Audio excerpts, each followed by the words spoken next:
Welcome to Night Light.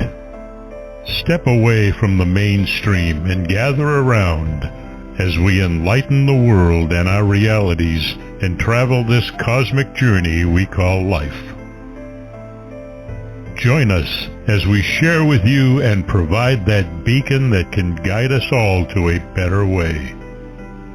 Explore with us as we examine a metaphysical montage of spiritual insights, covering everything from the mundane to the magical, UFOs to unicorns, and everything in between. This is a time of awakening, of sharing and evolving, of spreading our wings and soaring on the cosmic breath of creation.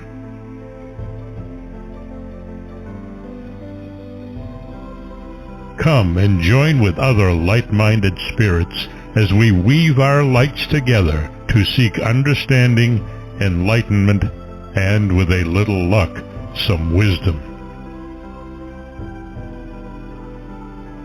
This is Nightlight, a reminder that you are never alone.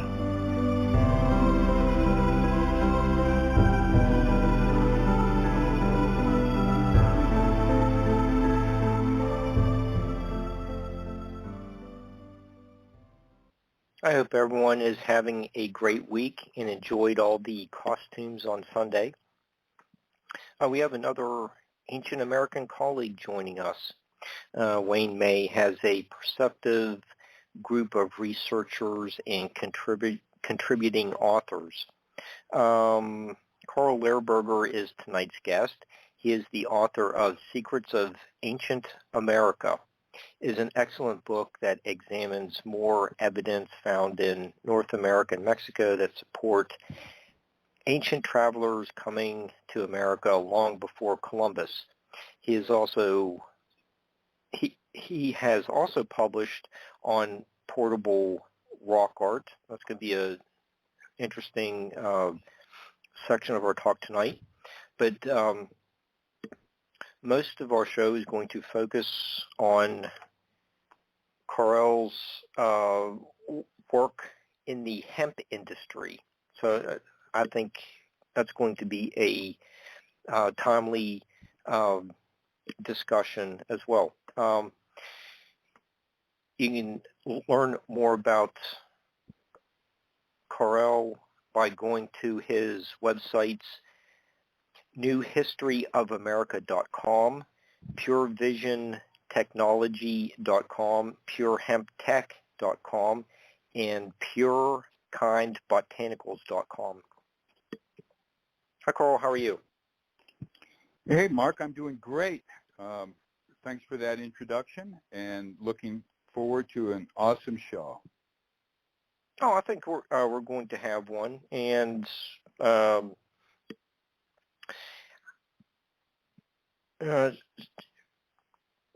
maybe we'll just start off, ease the audience into your super diverse ground and interests by starting off with your Secrets of Ancient America book. I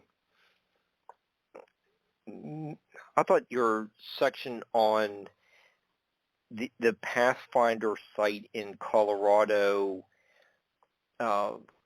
was captivating. Let's talk a little bit about that. Well, let me give a little background to Okay. our audience.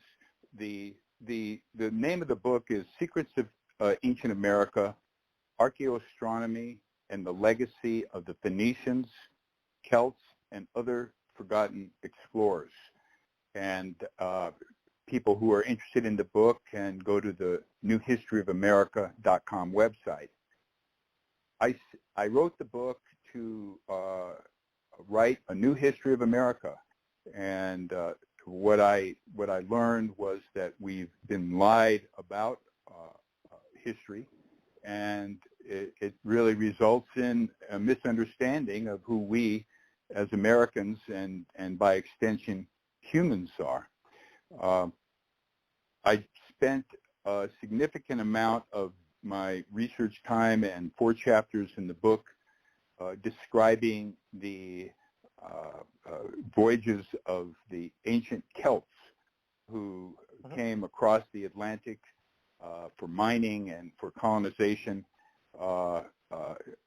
thousands of years ago, thousands of years before Columbus, and made their way from New England and Michigan down into Oklahoma, Colorado, and Kansas, and left a remarkable amount of evidence that they had been there, along with their writing and their petroglyphs describing their rituals.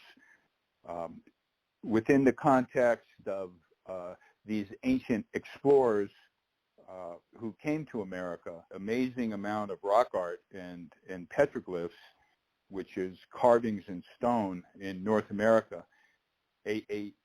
Only a very little of them are coming from foreign travelers, such as the Celts, the Phoenicians, and the Indus Valley cultures came across the Pacific, and they also left a significant amount of evidence that they were here mining and undertaking cultural exchanges as well as explorations.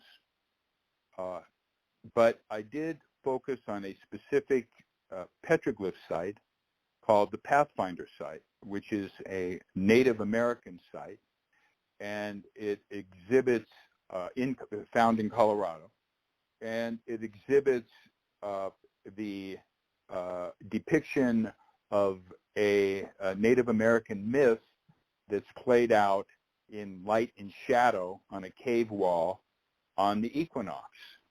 And it's as in most cases of archaeoastronomy, which is the way that the ancients documented celestial events, particularly on the equinoxes and the solstices, and what is known as the cross-quarter days, which are the days between equinox and solstice. Well, the Pathfinder has a remarkable animation. It's actually a picture, moving picture story, as the light in the form of a light dagger moves across the panel wall, and as it intersects with the different petroglyphic images, it tells an amazing story of First Mother. And I had the opportunity to visit and study the Pathfinder many times, and it was not only inspirational but educational as to what the language the ancients used to communicate their spirituality. And this led to visiting many other archaeoastronomical sites throughout the Americas. And as I said, archaeoastronomy is one of the languages of the ancients that we're now just really beginning to more fully understand.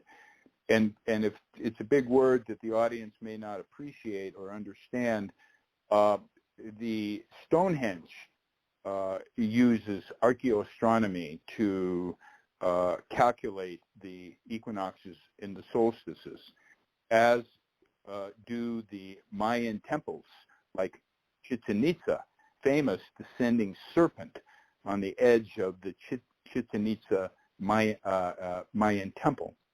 So archaeoastronomy is something that our ancients, whatever continent they were from, employed in their architecture and in their rituals. And the book Secrets of Ancient America documents quite a bit of this, most of it Native American. But what I discovered is that the Native Americans rarely used archaeoastronomy on the cross-quarter days, and a cross-quarter day would be May Day, or Beltane, it's known as in the Celtic language. but the ancient Indian cultures and the Celtic and European cultures did celebrate these. So this is how we sometimes know that a particular site was constructed by non-indigenous peoples. Yeah, and you do have a section on Los Lunas, New Mexico, and one of our Heather Arnold, one of our regular guests, was recently there, and so when I was going back over your book before the show, I was like, oh yeah, I remember. She posted some photos of her trip there, but that was like you're saying the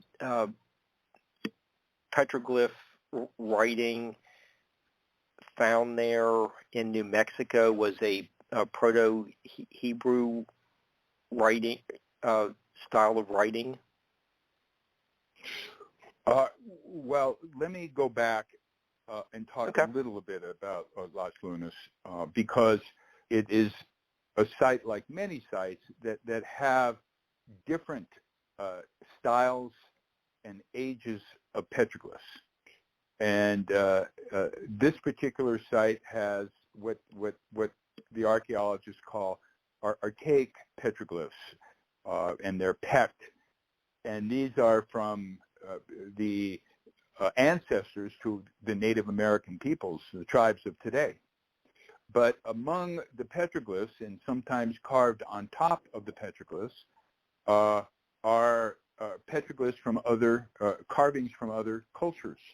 And at this particular site, we do have ancient Hebrew written. It's not written in the block style that most Hebrew today is written, but an earlier version of the Hebrew is carved into several stones there, and one is a transliteration of the Ten Commandments, and another one is prayer, they, like most ancient inscriptions in America, are controversial. Very few archaeologists accept that ancient Hebrews were in the New World and leaving the Ten Commandments in stone. Other sites that are documented in the book demonstrate that the Hebrews were here, just like the Phoenicians, just like the Egyptians, just like Indus Valley cultures. And we know this from coins, from writing, in stone, from tablets, and from artifacts. So part of writing the book, whether it be talking about Las Lunas in New Mexico, or sites in Arizona that show evidence of Hebrews, or sites in California and Nevada that document Indus Valley cultures coming across the Pacific, or a vast array of evidence in the New England area of Celtic, Phoenicians, and even Mediterranean, or early Mediterranean people that made it to America across the ocean, set up communities, and one called America Stonehenge in New Hampshire is one such community. So in writing the book Secrets of Ancient America, I sought to really dispel the myth that Columbus discovered America and document the many, many ancient travelers from both sides of the Pacific and the Atlantic that came to America, consistent with really the vision of America as a melting pot, and America as a place of refuge for many races and many cultures escaping political violence, exploring, or natural disasters that beset humanity occasionally. you know, you also extended your research to Mexico and going to Chichen Itza and the Yucatan Peninsula. You're working with Martin Brennan, and his the Stones of Time is really a fantastic book on so much of this archaeoastronomy in Western Europe. Of Secrets of Ancient America highlighted a researcher or an author. And in addition to my two mentors who really taught me how to understand petroglyphs, Bill McGlone and Philip Leonard, I featured a chapter on Martin Brennan. He refers to himself as Martin. And he's now in Mexico. And as you note, Mark, he is an expert not only in Mayan cultures and Mayan petroglyphs and writing, but also Celtic and the Irish megalithic sites. And what aspect of the Mexican research I did that I would share with our audience is that Mexico, like North America, experienced waves of different cultures, principally across the Pacific, but also across the Atlantic. And these migrations at certain times can be seen in the art and the symbols employed during that period of time. And another researcher who I featured in the book, Gunter Thompson, he provided full evidence that for a period of 300 years, ancient Asian and Chinese symbols found their way into the Mayan culture. And he documented many of these, and it's just further evidence of the diffusion of culture that most of the archaeological communities has fought for decades, denying the evidence that there's just been many cultures going back, I would say tens of thousands, and not just thousands, tens if not longer, coming across America, reseeding it, and taking the minerals that were often the reason for them coming here, and some stayed.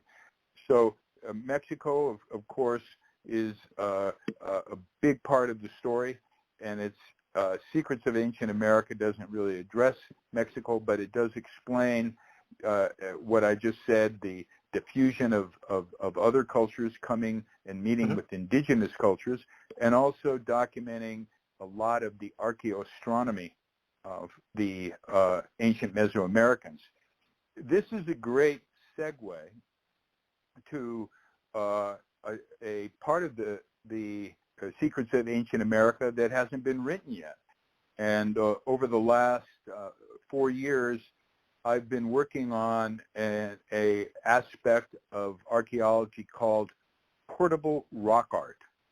And portable rock art is unlike, maybe a Mayan or a Chinese jade artifact.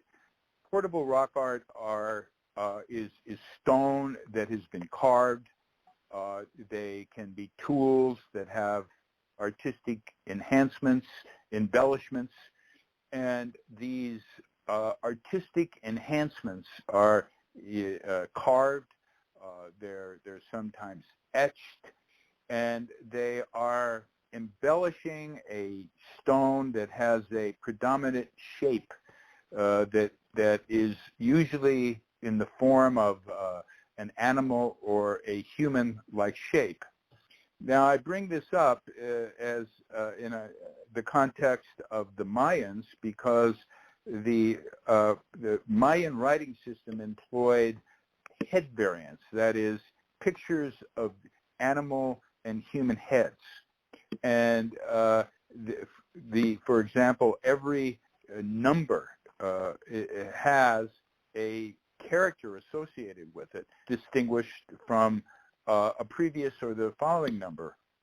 Now, what I discovered in portable rock art is that the ancients carved these rocks and used specific head variants, shapes of head, and animal variants in what we would think are common stones. But once identified and once cleaned, they're works of art. Now, one would think that finding for example, a crystal skull or a stone knife that has carvings of snakes and other animals in it would be a rare thing to find. But what I've discovered in the quest is that portable rock art is quite common and commonly found throughout North America. And what's more, it's not recognized by the archaeological community. And I estimate that there is more portable rock art to be had by an order of magnitude than there are arrowheads. And that's not to say that if you combine all the work tools, chippers, awls, scrapers, and arrowheads, it wouldn't be maybe an order of magnitude. But I'm here to tell you, Mark and Barbara, and our audience, that this is a secret, and it's going to get out, and part of a lost history.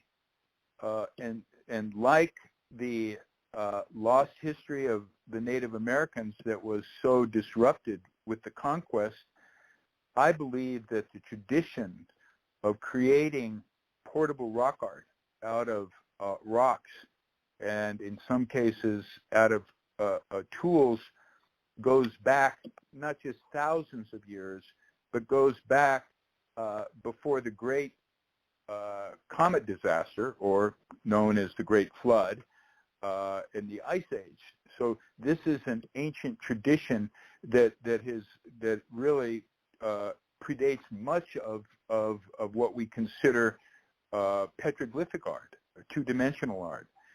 And I'll just say that unlike a petroglyph or a stone carving on a cave wall, portable rock art is a three-dimensional artistic platform, meaning that if you were to look at it straight ahead, you would get one image, but as it revolves in your hand, other images come out. And this is very exciting for the conversation of human consciousness, because as we discover something that's always been there, but we've just never been able to comprehend it, we must question what's the matter with our mental functioning, our visualizations, that these incredible artistic creations are all around us, but we can't see it. So this is really a jumping off point for, I think, what Alan Watts, the great philosopher, he would say, it would stretch your skull. We want things that stretch our skull and really open up our limited world to a greater world. And in the context of this discussion, the incredible wisdom and the incredible artistic abilities of the ancients, that the teachings are there for us to discover if we're willing to look. So in conclusion to this part of our discussion about secrets of ancient America, many secrets and new information were presented in the book, but there are many more discoveries to be had. And in alignment with the wisdom of the ancients, I think portable rock art is going to become more and more known about. And because it will require us to use a different part of our brain to comprehend these ancient art forms in a three-dimensional capacity, it really will lead to a stretching of our skull, as Alan put it, or rising of our consciousness, albeit in a small, small way. Okay, well, and you do have an interesting article in Ancient American Magazine number 123 about the portable rock art and looking at it, from different angles with, like a flashlight or, sunlight, and what may be revealed in that, what the light may give a new perception to you. So, check that out. Call Wayne, ask him to get you a copy of issue number 123. It's a pretty interesting article. Well, there's a quicker way to do it, and at newhistoryofamerica.com on the rock art pages, I have the most recent articles I've published on portable rock art, including the Ancient American article, Changing Archaeology Forever, as well as an article published late last year in Ancient Origins magazine entitled Petroglyphic Aspects of Portable Rock Art. Cool, okay. So,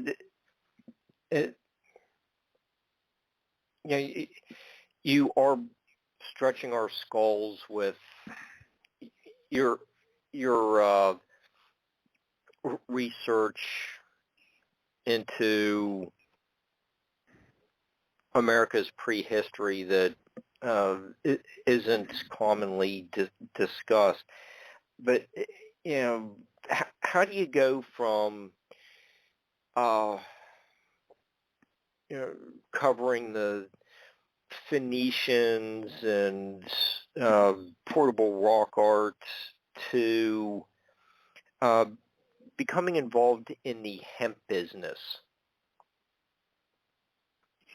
Well, Mark, that's a good question, and it's not an easy segue, but I will just sum it up by saying that the connection between the archaeology part of my life and the renewable energy part of my life, which includes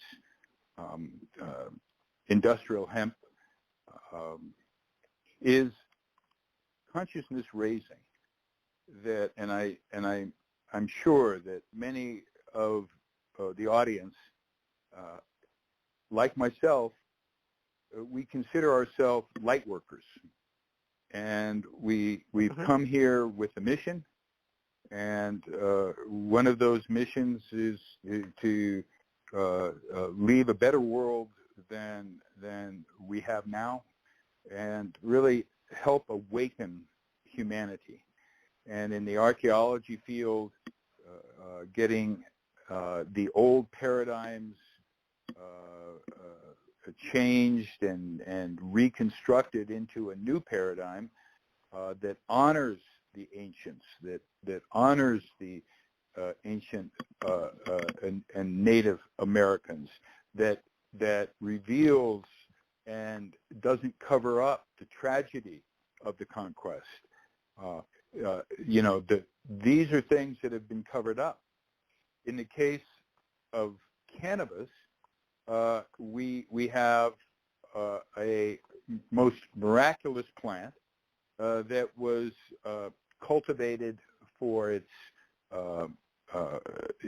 nutritional value, its medicinal value, as well as its ability to be used for building materials and textiles for thousands and thousands and thousands of years by many cultures, only to have it become illegal in the United States in 1931, and this led to other countries making it illegal. And it wasn't until recently that several states, and Colorado was one of them, legalized cannabis. And so the connection between the two is really bringing out the best that we have covered up, whether it be our history or whether it be nature. And I'd like to just begin this segment of our this great discussion equating industrial hemp with nature. And it's not, many people think of hemp and marijuana as just being plants that provide healing or psychoactive attributes and benefits. But that's far from the truth. Cannabis it has at this stage two main groupings. One is marijuana that does produce a psychoactive cannabinoid, THC, as the predominant cannabinoid, and hemp, which the predominant cannabinoid is CBD. And the cannabinoid, there are over 100 of them in the hemp plant, are different chemical-like ingredients that affect our mental functioning. And so as it relates to industrial hemp, there are three aspects of this incredible plant. The first is the flowers. And within the flowers, like marijuana, is where the cannabinoids or the medicine is.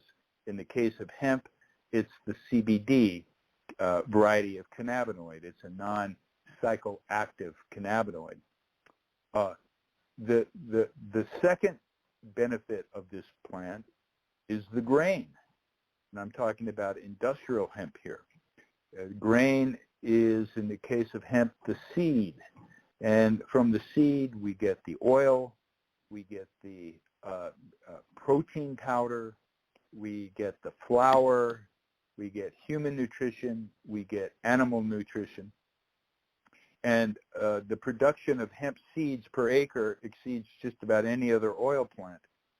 So between the seeds for nutrition, the flowers for medicine, that takes about 30% of the plant. But the most of the industrial hemp plant is fiber. And there are two different types of fiber: a short fiber, known as the hurd, or the woody part of the stem, I should say stalk, and the outer bark is known as the bast, and it's the long fiber which the ancients and moderns use to make textiles and rope and other products. In addition to these traditional products and applications, our company, PureHemp Technology, has found a way to convert the stalks into sugars. And so in addition to using the stalk fibrous product, for example, paper, hemp paper, by adding enzymes, we can transform the solid cellulose into different sugars that then become the intermediates and chemical building blocks for a whole variety of bioproducts. And what I was sharing with you before the show started is that whatever you can do with a petroleum molecule, you can find a pathway through a biomolecule for that same chemical or that same fuel. So literally, we can begin replacing refineries with hemp refineries. It's not just a substitute for petroleum-based products in the modern world, but hemp stalks and their associated products are also a substitute for forest-based products. Imagine all the people in our country that every day sit down on the toilet and use the toilet paper that was on the roll that came from where? Eucalyptus trees from the rainforests of the Amazon.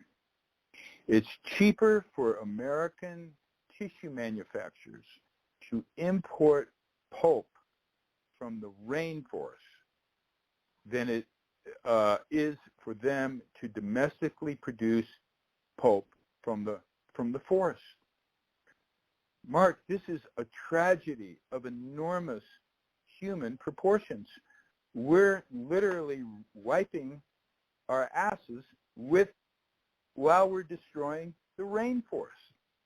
Now, there are no simple solutions, but certainly one solution is process hemp stalks into pulp to make, instead of literally mining the forests of the lungs of the world. And what we've learned in the hemp industry is that the problem is not growing hemp. The farmers of America know how to grow hemp, believe me. And let them loose, and they will provide enough hemp stalks, hemp seeds, and hemp flour for thousands of different products. But the challenge is that the industrial society has not invested in the infrastructure to produce hemp paper and to produce bioplastics from hemp stalks and to produce building products, so that now there's a big gap in the market. And in the context of what you shared with me before the show started about how offensive it is to see fracking and new fracking wells coming online in this day and age where the climate crisis is now affecting all of us, is part of that tragedy. And one of the solutions is a bio-based solution. It's not limited to hemp.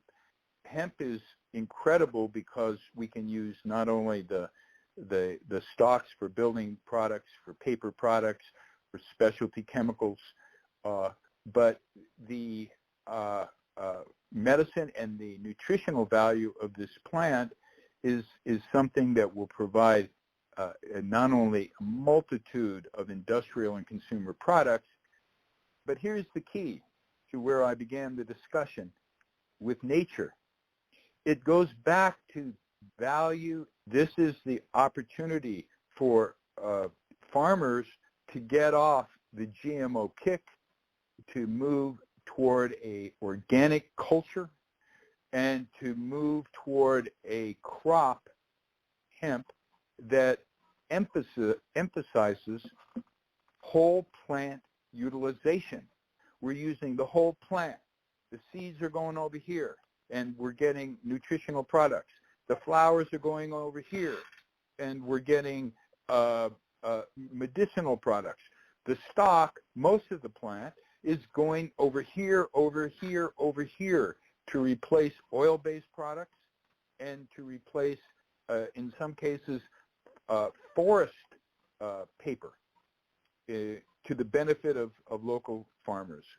So to your question, Mark, I see these initiatives as both hemp and the archaeological pursuits as a way to communicate the need for all of us to reach for the stars when it comes to consciousness, because our consciousness is the key to transformation. And whether it be a transformation of an understanding of who we are as humans by a better understanding of the ancients, or whether it be a comprehension that we have the means through industrial hemp and other bio-based agricultural crops to transform the industrial landscape and to really emerge as a sustainable society, not just the greenwashing that we hear about, but the actual from nature, but working with nature in a partnership to create a better world, not just for humans, but for all life. Okay, well, yeah, just late last week, President Biden was asked, well, when are the gas prices going to come down? And he said something like, well, I can release some from the oil reserves, and gas prices might come down 18 cents. Well, how, these oil, everyone keeps talking about the oil reserves, when, like after 9/11 or something like that, when so many things were closed down. How long would it take to get hemp as part of the fuel source where we are even less dependent on gas? Well, we just have to go back to 1940. And okay. we look at what was going on, and it was a crisis. The Nazis were, at Europe's doorstep. There was a crisis, mm-hmm. and it was the President of the United States who dictated to the companies that they're not going to be making cars anymore. No, you guys are not making cars. You're making tanks for the war effort. Right?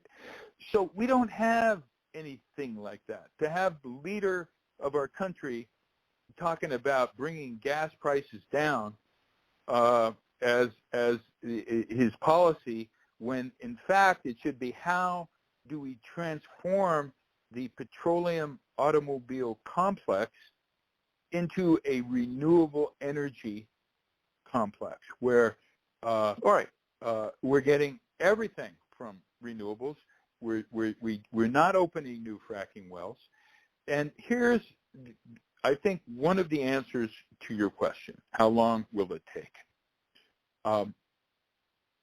One of the interesting aspects of growing industrial hemp is its incredible capacity, and as much as any plant, there's I think it's 7,000 tons of sequestered carbon per acre. Now, in the United States, that may not be a big deal because the impact of the climate crisis has not been generally taken seriously. But in other parts of the world, particularly Europe, it is taken seriously, and one approach of trying to institute a transition is carbon accounting, carbon sequestration, and carbon revenues. If there are several trading platforms as well as government programs that pay companies to sequester carbon. Now, in the United States, the value of a ton of sequestered carbon is, I think, under $5. But here's the answer to your question.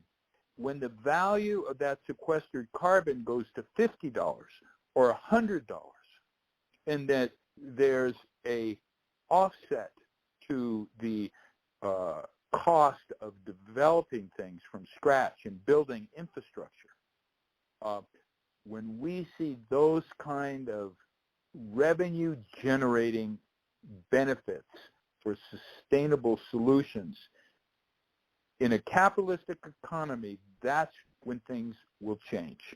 Not only should we be having revenue sources accrue to farmers and renewable energy companies and manufacturers that sequester carbon, but we should be taxing petroleum-based products, contrary to what President Biden said. We need to incentivize renewable energy. And I'll just give one analogy of what I'm talking about. The electric car goes back to the late 1800s. Most of us know that. And most of us also know that it's been a losing battle in Detroit to get electric vehicles saved the last 10 years. Thank goodness we're moving toward electric vehicles at a rapid pace. But the audience needs to consider that if you're in an electric vehicle and you're charging your car with having the electricity come from a coal-fired power plant, that's not sustainable. So it's not just having an electric car.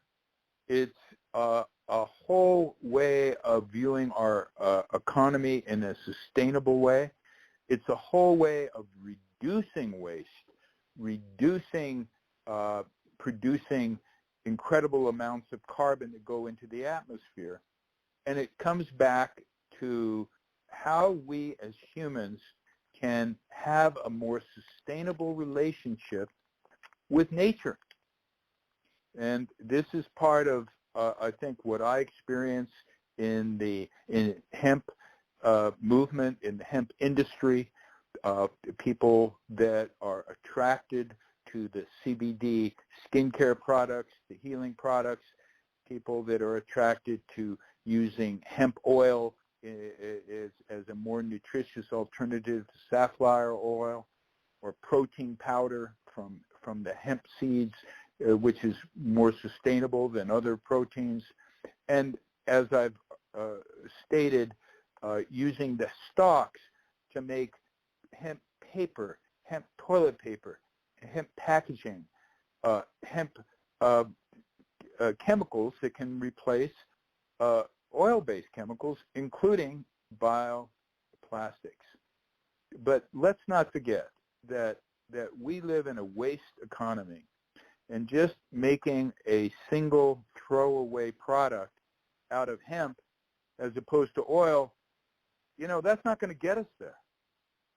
We need to kick the habit of a single-use product and such a wasteful economy. So as people, talk about biodegradable and throwing away bioplastics, well, that's not the solution either. We really need to begin looking at, yes, bio-based plastics, but that are reusable and recyclable. I think it's a myth to think that we're going to have biodegradable plastics that disintegrate in the ocean and the problem's going to go away. That's a misnomer. That's a lie. We need to engender a consciousness that is in harmony with nature, and throwing anything in the ocean, whether degradable or not, is not the solution. And so as it relates to the sustainability movement, hemp is in the forefront, and what we need more than anything else is investment in the infrastructure.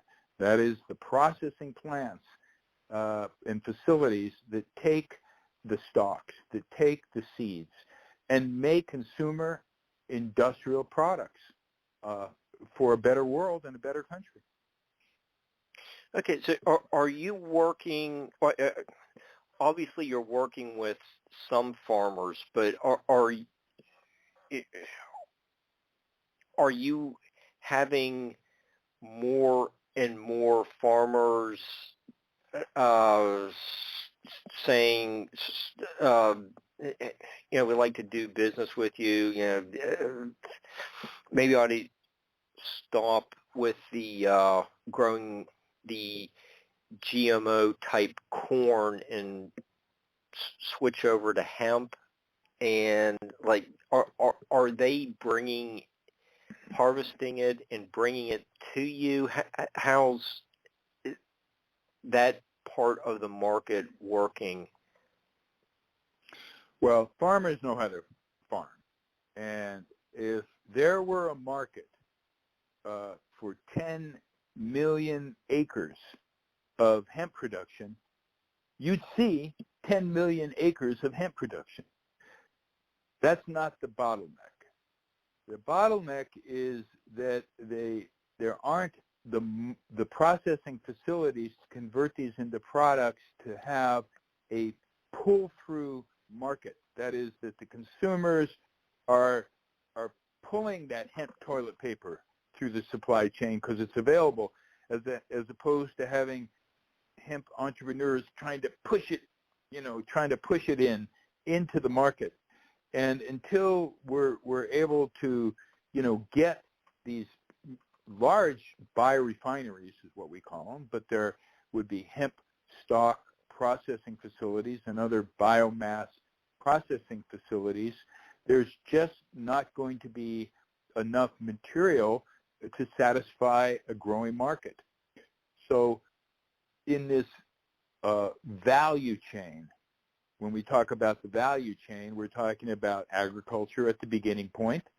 Then we're talking about intermediate processing. So we're taking a stalk and making a pulp, or we're taking a seed and making a mesh of some kind that would later go into a final product to feed animals, or in the case of the pulp, it would be made into a paper product. And all this value chain from the agricultural side to the intermediate processing side, where we convert a raw material into an intermediate, to the final product production side, where we're taking the intermediate and making, God forbid, hemp fuel, but hemp bioplastics or hemp wallboard or hemp insulation. That's the value chain, and it's all driven by finance and sales and marketing. And we haven't seen the finance come in to the hemp space to allow large biorefineries to be built, to interest the toilet paper companies of the world, that if they say, hey, we're interested in hemp, we're interested in more sustainable paper products. And by the way, we're going to go with what the consumers want, which is the natural color. We're going to get rid of the bleaching. It's not needed. Let's go with that nice tan color that will make it a much more sustainable process. So until we are able to see the money, to see these big plants coming online that one day will replace oil refineries, that one day will replace pulp mills, that one day will replace extruded plastic that use oil bead to make their plastic products, and be replaced with extruded plastics that use plant-based materials. So the issue is related to the market. 2 years ago, the farmers went crazy, especially in Colorado, especially in Oregon, and they grew more than there was a market. And in the case of both Oregon and in the case of Colorado, a lot of farmers lost a lot of money. And because the regulations are so new and so kinky, if you have too much THC in a hemp plant, some states require the plant be the harvest be burnt. So there were a lot of farmers that had their whole crops destroyed because they had just a little more THC in the hemp than the state law stipulated, which is 0.3%. So it's been a tough road, Mark, for the farming community. They've taken huge risks. The hemp acreage this year is quite a bit down from last year. But I'm here to tell you that when facilities begin requiring thousands of tons of hemp stock and on tens of thousands of acres, the American farmer will come to attention. And it's an incredible plant for the farmer because unlike most of the farmer's plants where there's just, one product, in the case of industrial hemp, the main product can be the seeds to make nutritional products, but the co-product is selling the stalks to make industrial products. So it's a win-win, but without the demand, without the processing capabilities to meet the demand, the farmers are not going to grow something and not be able to recoup their investment. Okay, well, on your websites, you do have like skincare type products made from hemp. I did look at a name brand from my bathroom. You get the 20-syllable words that identify whatever the chemical is in the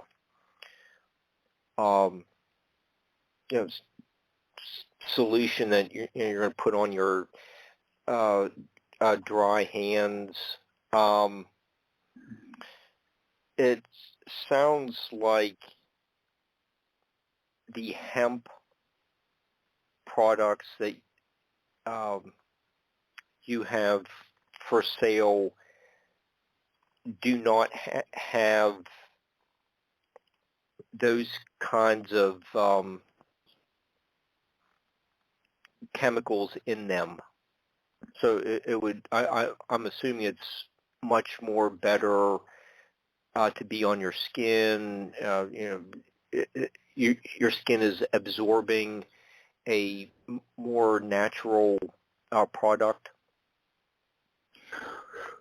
Well, I know we're getting short on time, so I want to refer our audience to purekindbotanicals.com. That's purekindbotanicals.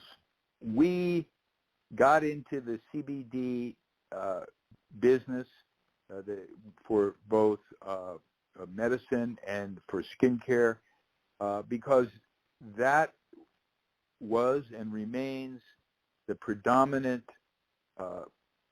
hemp product in the marketplace today.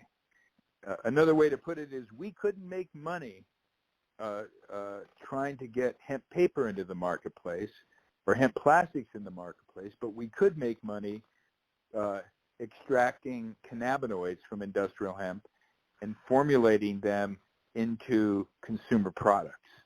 And Pure Kind Botanicals is an organic culture. We have an organic certified facility. Our Fort Lupton, Colorado facility is also good manufacturing practices certified.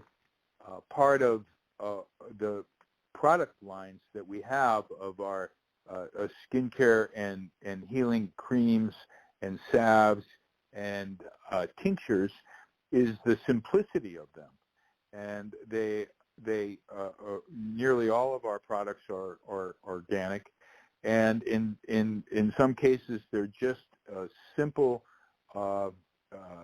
product comprised of the CBD cannabinoid mixed with organic coconut oil.